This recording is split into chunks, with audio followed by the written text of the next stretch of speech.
Bonjour à tous, bienvenue chez les Mulets. Aujourd'hui, je suis contente de vous retrouver pour une nouvelle recette, les cannelés salés, fromage chorizo, une idée de recette très appréciée pour l'apéritif.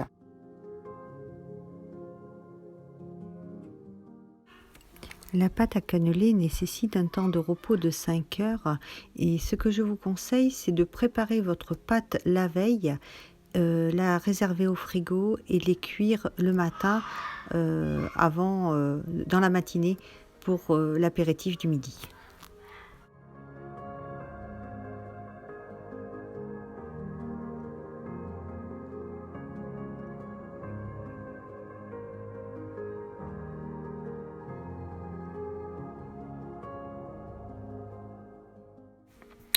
Pour cette recette, il vous faudra du chorizo fort que vous couperez en petits morceaux.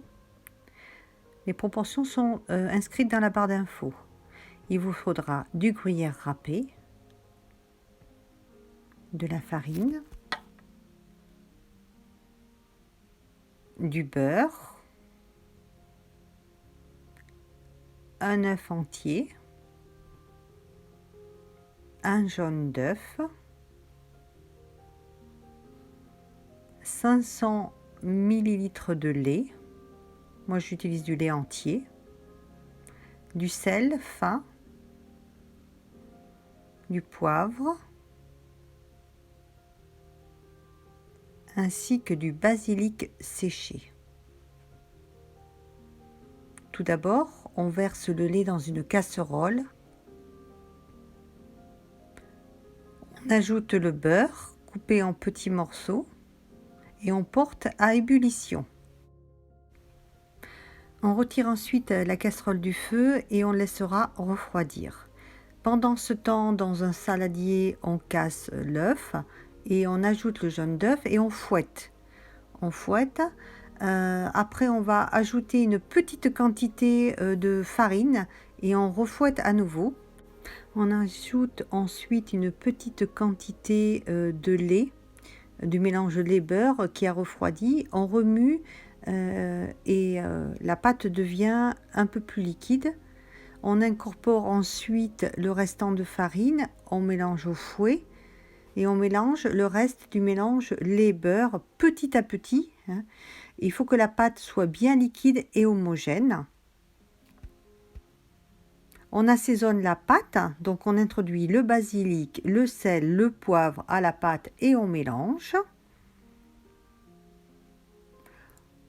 Ensuite, on introduira le gruyère râpé ainsi que le chorizo et on mélange une dernière fois. Donc la consistance de la pâte va être celle-ci, une pâte très fluide.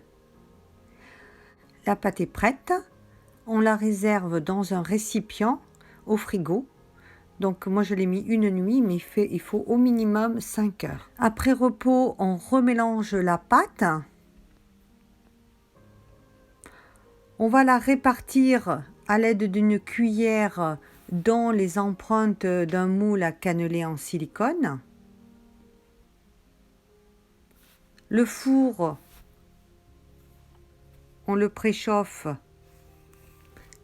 à 190 degrés et on va enfourner pendant environ 55 minutes, 1 heure. À la sortie du four, on laisse les cannelés dans leurs empreintes, on laisse tiédir avant de les démouler sur une grille. On les laissera refroidir pour les déguster. Vous pourrez décliner cette version de cannelé en lardon fromage, en lardon tout seul, en fromage tout seul. J'espère que cette recette vous aura plu. N'hésitez pas à la refaire et à me laisser des commentaires dans la zone de commentaires. N'oubliez pas le petit pouce et je vous souhaite une bonne dégustation et un bon partage de cette recette avec vos amis. À très bientôt. Merci de votre fidélité.